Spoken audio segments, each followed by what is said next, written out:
with Earth Assignments.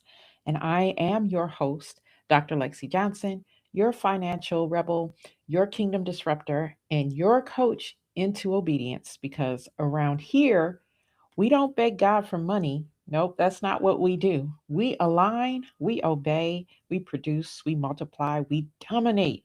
And if you're ready to steward well and think boldly and build wealth, then let's dive in.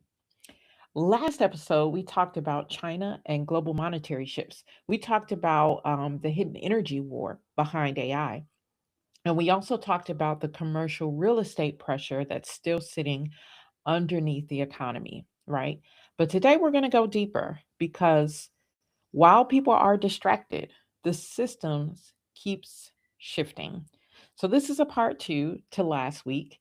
Um, and so it is still entitled Distracted While the System Shifts, right? Or is shifting, something like that. But anyway, one of the biggest mistakes people make is assuming that if something sounds good politically, that it automatically benefits us financially. And that's not always the case. Kingdom stewardship requires discernment, analysis, wisdom, not emotional reactions. And today we are going to talk about a couple of things. One, we're going to talk about Trump's proposed retirement account expansion. We're going to talk about the pros and the cons that nobody is discussing. We are going to talk about the truth about consumer credit right now and why credit card dependence is exploding. And we're also, as usual, going to talk about how kingdom citizens can avoid getting trapped in the illusion of financial stability. Okay. So before we get into all of that, um, we'll be back right after this intro.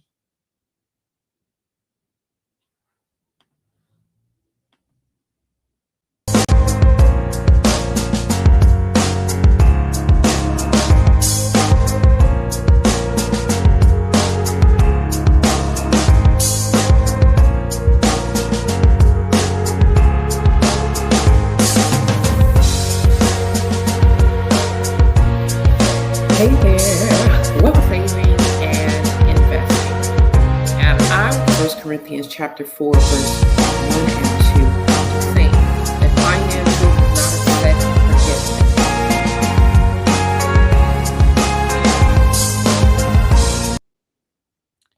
All right, hey there. Welcome to the Radical Podly.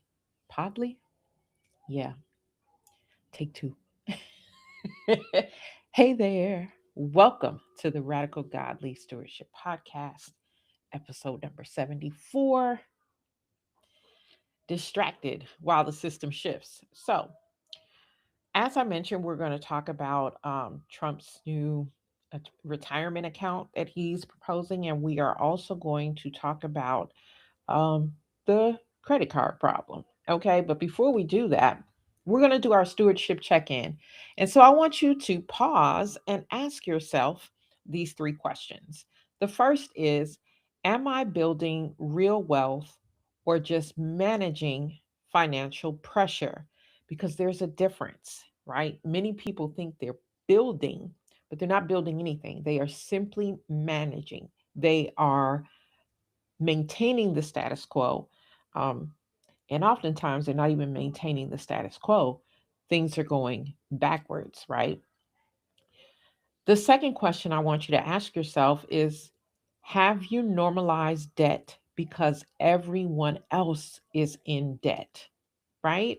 It's very easy to just look at, oh, a high percentage of people are in debt. And so that's the way life is. Debt is just a way of life. Listen, and from many years of doing this work, of assisting people, teaching people in their finances, I know that mindset exists and it still exists today, right? Um, Culturally, people think that debt is just part of life. Okay. That is why when we go to buy a home, we're looking to take out a mortgage automatically, right? We're going to buy cars and we're looking to finance those cars automatically, right? Culture can and has normalize bondage because that's what debt is for the most part. Okay. And then the third question I want you to ask yourself is if the economy tightened further tomorrow, would your financial structure survive? Okay. If the economy tightened even further tomorrow, would my financial structure survive? Okay. And I'm not talking about emotionally, I am talking about mathematically. Okay. Proverbs 22, verse 7 says that the rich rule over the poor, and the borrower is servant to the lender. And it's in times like these where we really feel how true that is, right? Because the more debt that you're in, the more or the less margin or cushion that you have, right? The more you feel trapped in bondage. And that's what debt does if not used responsibly, right? And not, using it for everyday stuff is not responsible. But we're going to come to that in a little bit. And this scripture in Proverbs 22:7, this is not condemnation. Okay. So if you happen to be in bondage right now, you're in quite a bit of debt, you're, robbing Peter to pay Paul, things are very tight, or maybe you're just making it by the skin of your teeth. So you're not necessarily robbing Peter to pay Paul, but you have just enough to make it work. This, again, this scripture is not condemnation. It is a warning, though. All right. So we've got two subjects to talk about today. Let's get to them. The first one, and I hope you guys, I have my windows open because I love natural air. Okay. Having said that, I can't control really what's happening outside. It was quiet before I got started. Now it's not. I'm hoping that you guys are not hearing it for the most part. I'm hoping while my tech setup is doing its job and you're not hearing all of that. But anyhow, we're going to talk about the Trump retirement account proposal, okay? Because right now it is a proposal. So let's talk about what's happening. So recently, there's been discussion around expanding retirement access for Americans who don't currently have retirement plans. They don't currently have workplace retirement plans. Let me put it that way. Okay. So who does that involve? Um, we're talking about people who are making about all of their money from the gig economy, right? Door dashers and Uber drivers and the like, right? There's so many jobs now available in the gig economy, which is great because it allows people to have control over their time and choose when and how they want to work. Um, but at the same time, there's cons to it, right? Because there isn't really like those benefits. There isn't the 401k like you would find at a traditional 9 to 5. Okay. So this plan wants to address that issue. This plan also wants to address Americans who are considered low income under the poverty line. Okay. So these this proposal involves a federal retirement workplace, okay, which is low cost retirement accounts. Okay. I should say, well, not workplace, marketplace. So similar to what we saw, like, when they did the health marketplace some years ago, when that came into fruition, they called it Obama plan. But honestly, it was not Obama plan. This was a plan that was in place even before Obama was in office, but that's the name that stuck. Okay. But it's sort of like that. So it's a federal retirement marketplace where there's supposed to be low cost retirement accounts and matching contributions for qualifying workers. Now, at first glance, that sounds amazing. And to be fair, right, there are positives with that. So let's first talk about the positives of this, okay? The potential benefits that this could bring.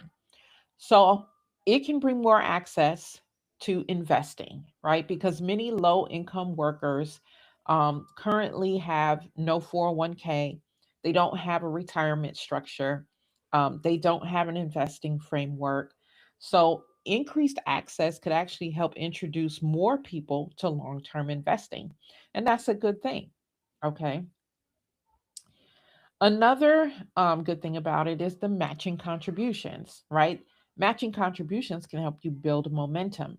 And so this proposal discusses federal matching contributions for qualifying workers.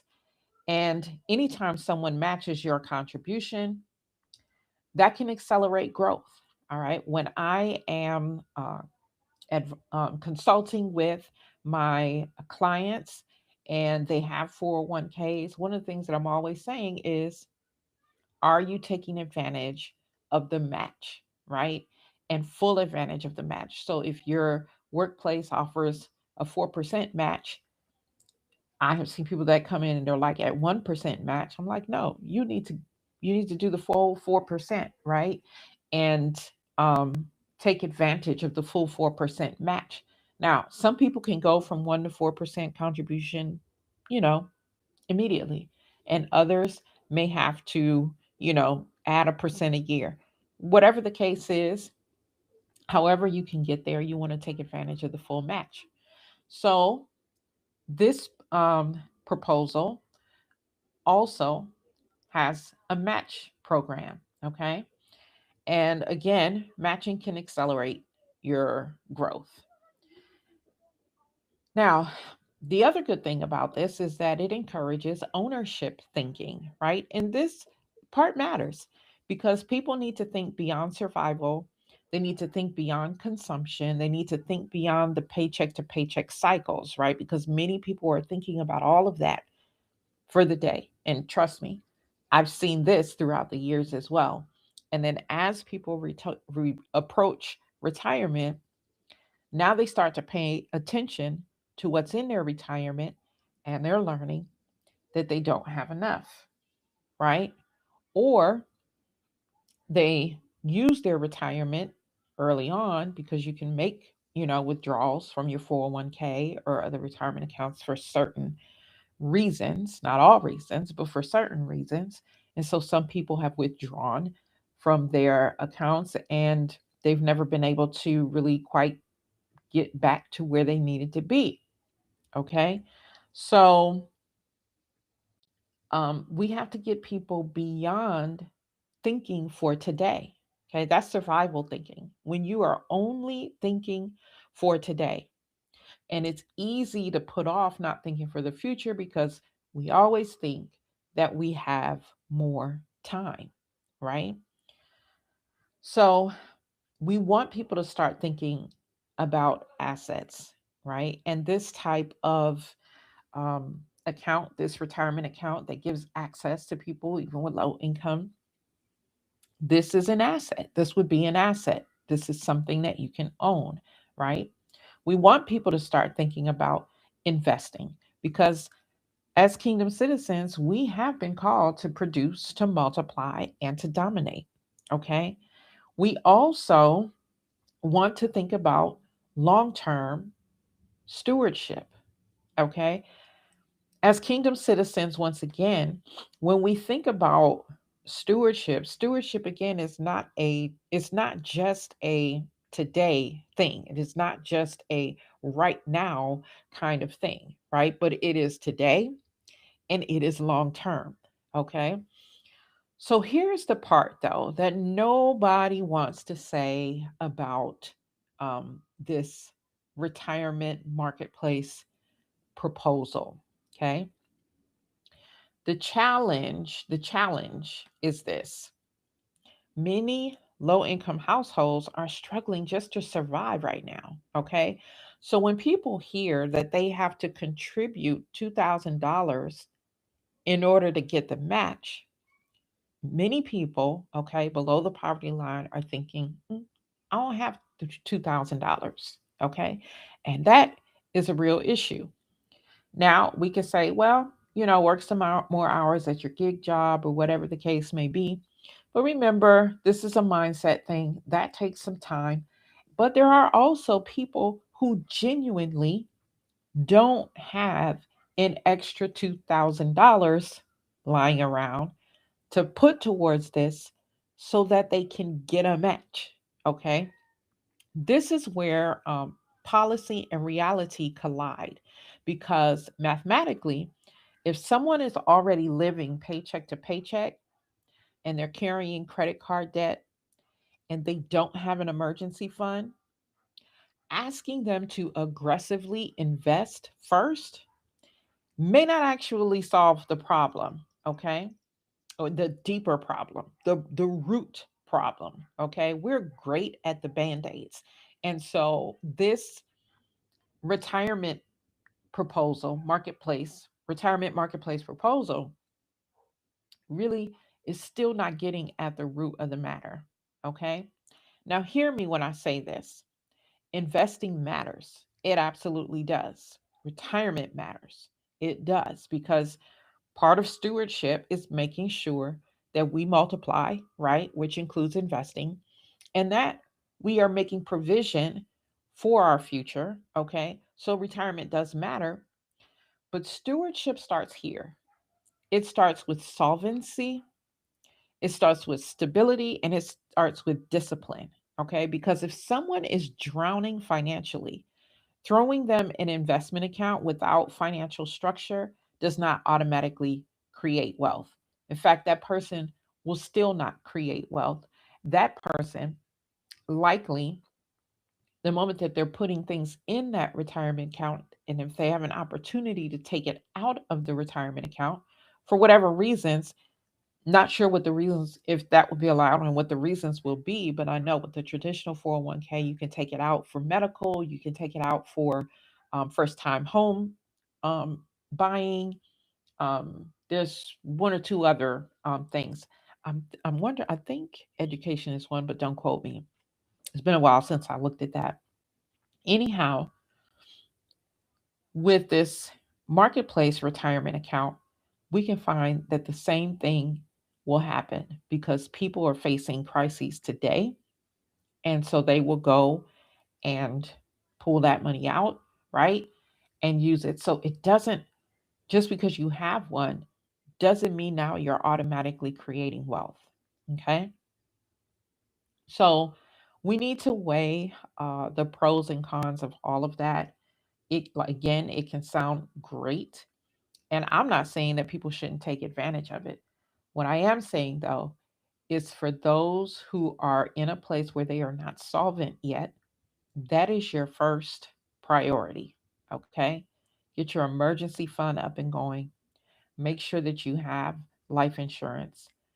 Make sure that you have some cushion, some margin, right? And I'm not saying that if the goal for your emergency account is to get 6 months of your expenses in it, I'm not saying you have to wait until you get all of the 6 months before you start this retirement account. Okay.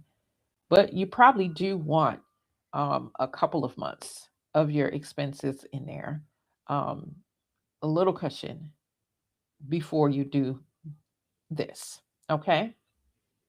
So, again, it can sound good, but make sure that you know the ins and outs of it, how it will work, and how you can best use it in your situation. All right.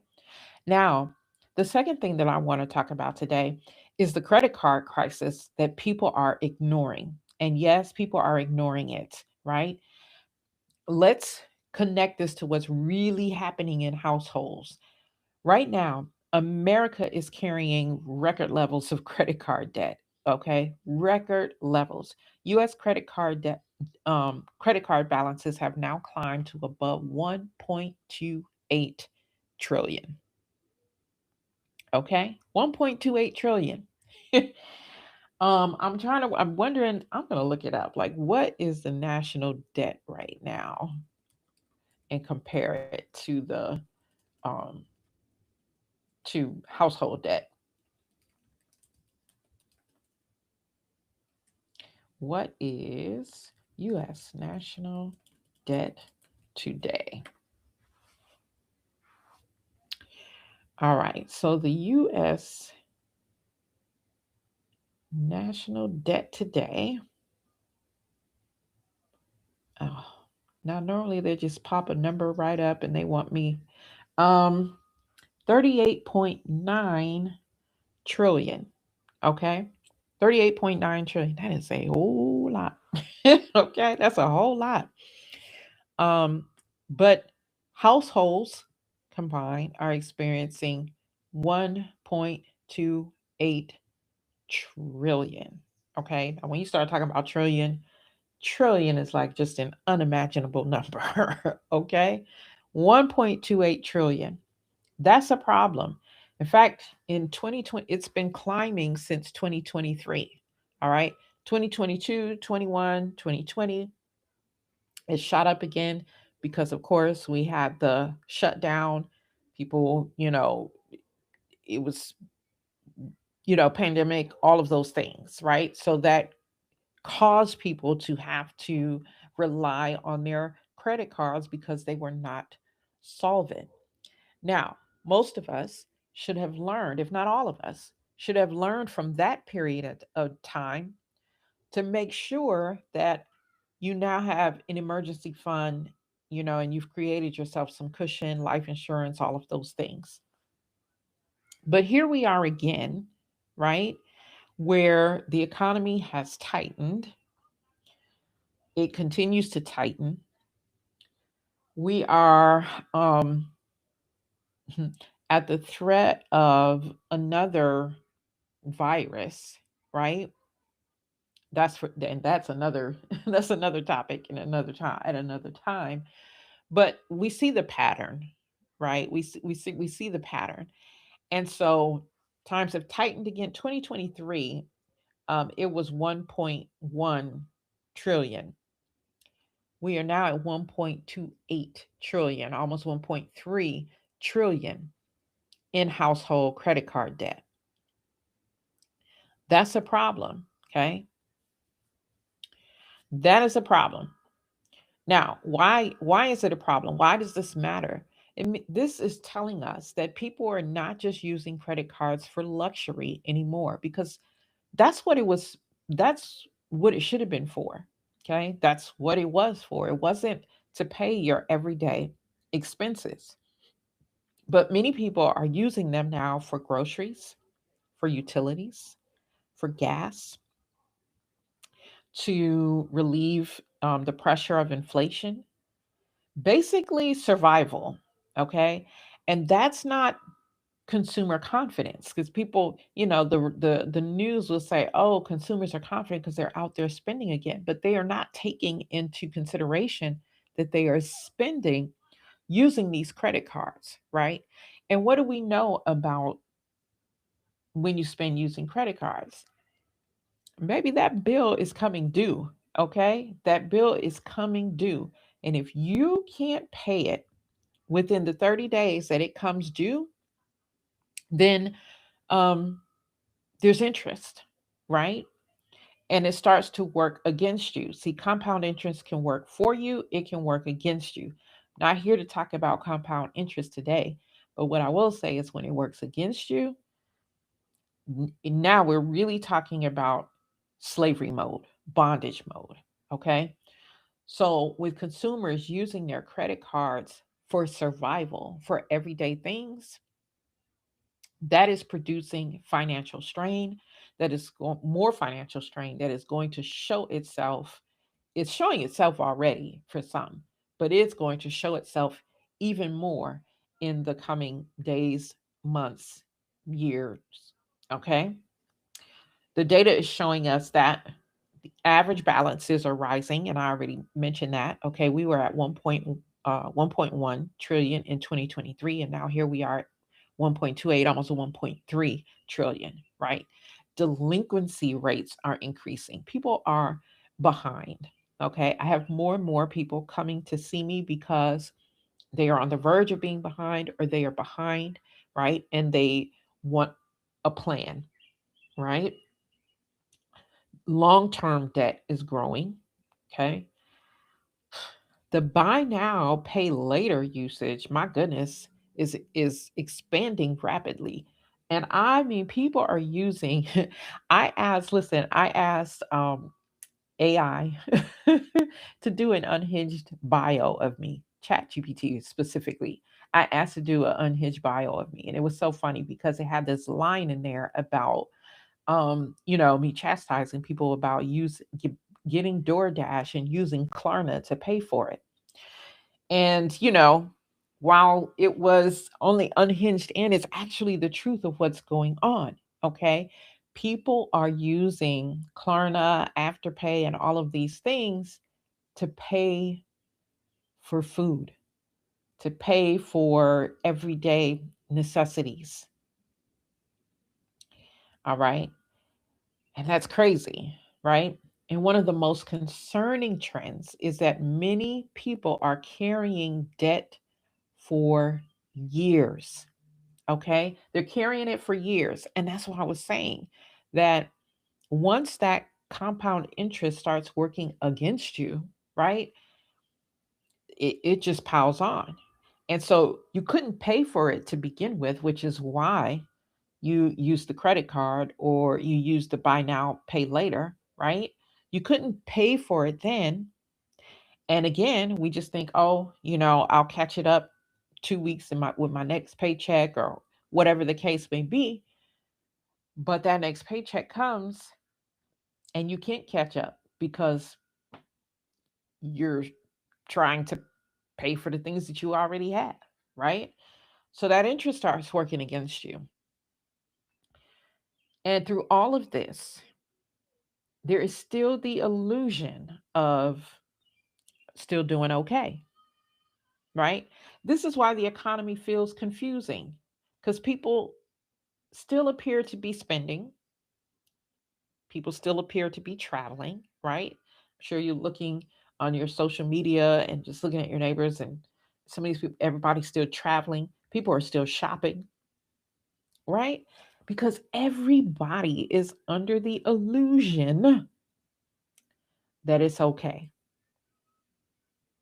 And you might be thinking, well, how can I be under the illusion that it's okay when I'm sitting here saying I'm living paycheck to paycheck? Yeah, you're saying it, but you're not living as if, right? You're not living as if you are. You are spending at your normal rate or more, traveling, right? More, when these are things that you should be adjusting in these times, okay? So people think that, they're given the illusion that they're doing okay. But the truth of the matter is that they're financing everyday life with high interest debt. Think about that, okay? Think about that. So that creates this artificial stability. I'll put it on the credit card, it'll be all right. I can pay for it later, right? This is why stewardship can be this is why stewardship cannot be emotional. That's what I want to say. It can't be emotional. When I'm working with clients or students that are in my class, participants that are in my class, because I have a cohort that is going on right now.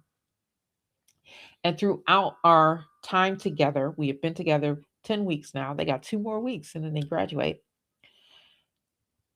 But we have been talking about from day one that stewardship cannot be emotional, that you have to detach the emotions from money, because our emotions is what leads us, a lot of the times, leads us to detrimental decisions that we are making with our finances.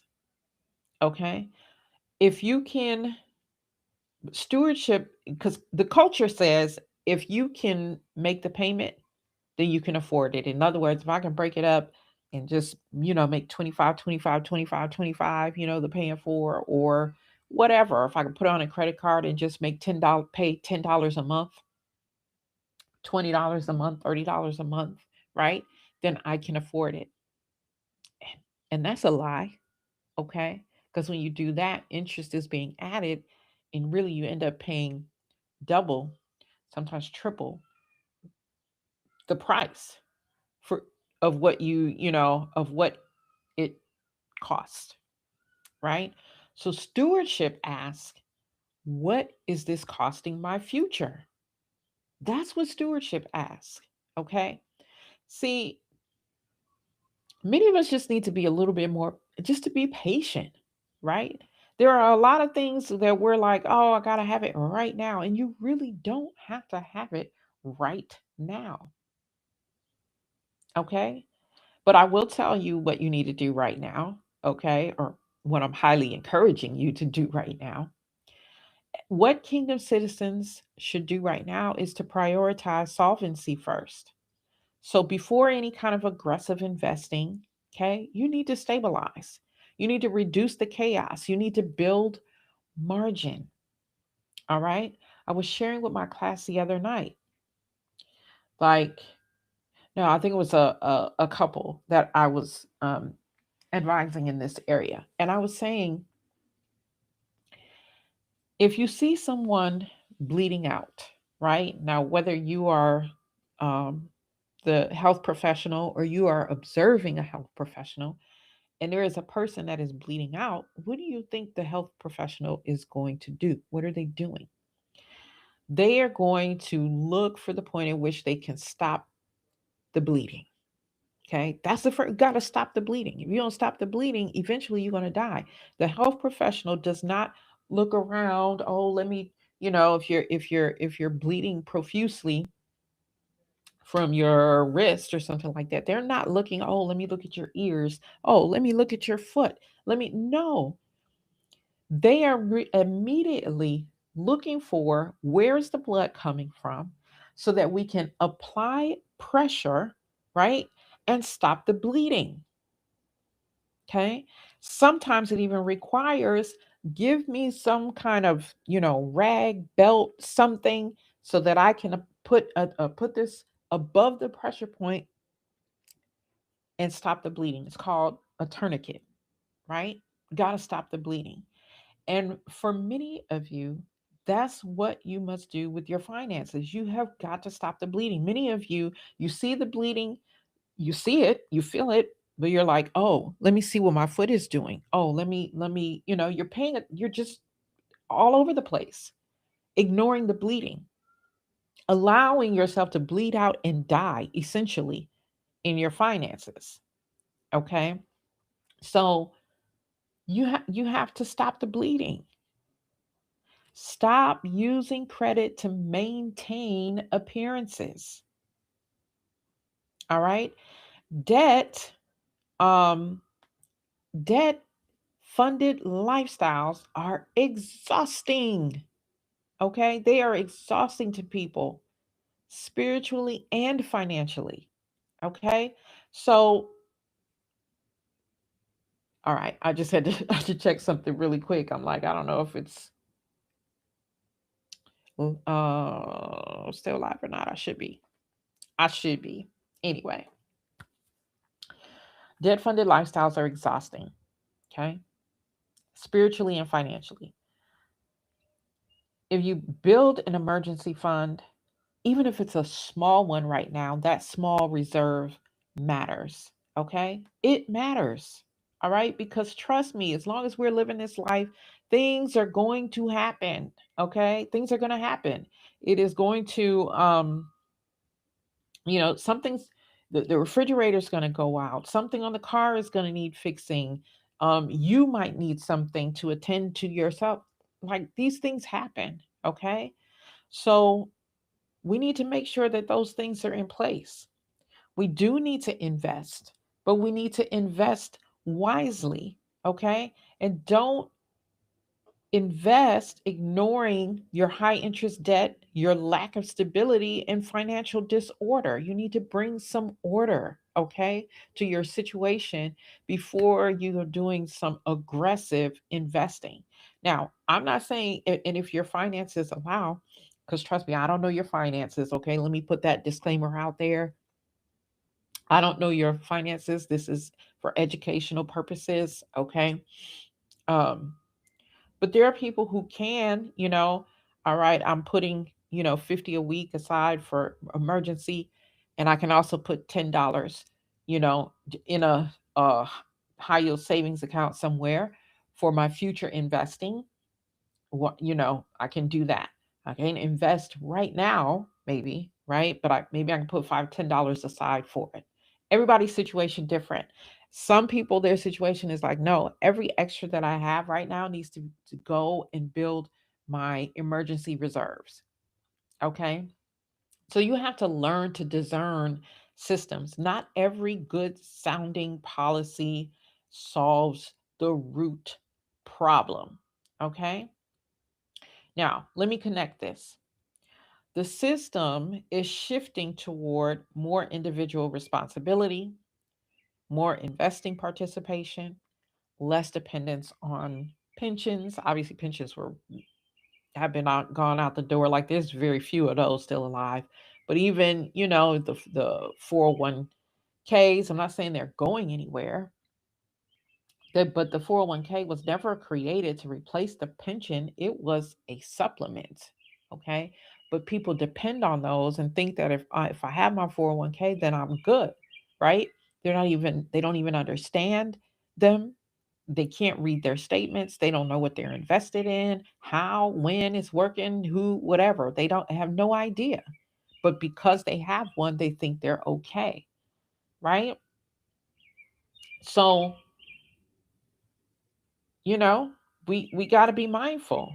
Okay, so the system is shifting towards that individual responsibility, investing participation, less dependence on pensions and all of that, but increased financial complexity. And at the same time, you as the consumer are under pressure from inflation, pressure from debt, pressure because your income is not keeping up.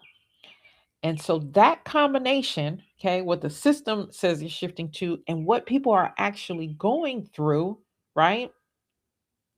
There is an opportunity for you to be disciplined, but there's also danger for being unprepared. And you have to decide which way you're going today, okay? So if you see the bleeding, right, in your finances, don't ignore it. Don't, think, okay, I'll just put on a credit card and business as usual. No, all of this will catch up with you, and it will catch up with you in a horrendous way. Okay. So if you see the bleeding, take action. Okay. And one of the things that you can do today to take action, which won't cost you your life savings, right, is to purchase my book, Stop Begging God for Money. In fact, let me get, because this is my copy because it's got the gray stripe going through, but there. Okay, without the gray stripe going through. This book you can get today. Okay, if this episode today challenged your thinking, then it's time to build differently. Okay, and Stop Begging God for Money will help you. This book will help you. It's going to help you break passive financial thinking because that's what's going on right now. That the fact that you can just swipe the credit card and be like, I'll pay for it later, you're not really thinking things through. And and you keep repeating this pattern and other patterns. This is going to help you break those passive financial thinking patterns. Okay. And it's going to help you understand true stewardship. What does Yah actually want from you regarding your finances? Right. And it's going to help you build financial discipline. It's going to help you move from survival into strategy. Okay. It's going to help you move from making emotional decisions to making strategic decisions, okay, that are going to benefit you and your family in the here and now and in the future. Okay, so you can get this book at authorlexijohnson.com. Authorlexijohnson.com. Now you can also get it on Amazon and anywhere where online where books are sold, matter of fact. However, if you know, you know, get it from my website, okay? Authorlexijohnson.com. All right. So the system is changing. And the people who thrive in changing systems are not always the loudest people. They are usually the most disciplined. They're usually the ones who are not just reacting to the headlines, but they are building. They are building structure, they're building wisdom, they're building stability. Okay. So there is that. Again, make sure that you grab your copy. Okay. AuthorLexiJohnson.com. The book is like 15.99 with tax. Yeah. You end up paying like 20 something with the shipping and all of that all together. Okay. If you can't do this right now, then you can at least subscribe, okay, on my Facebook profile page at the Lexi Johnson. On my Facebook profile page, you can subscribe, okay, and get the deeper content. And guess what? That is only 99 cents a month for you to get content. We start with, and each week we start with mindset, we go into teaching, and eventually we end the week with we go into strategy, and we end the week with an action, you taking an action. Okay, all of that every week for 99 cents. Okay, so you can do that as well. All right, well, that's a wrap for today's episode of the Radical Godly Stewardship Podcast. I am Dr. Lexi Johnson, and I am reminding you, yes, I am reminding you to produce, to multiply, and to dominate. All right. God bless. And we'll see you next time. Now, I don't know if I can get this intro to play. I told y'all I've been trying this new thing to see if I'm going to switch over to it. And I was excited about switching over to it, but some of it is a little bit complicated here. Anyway, we'll play this again. God bless. Love y'all.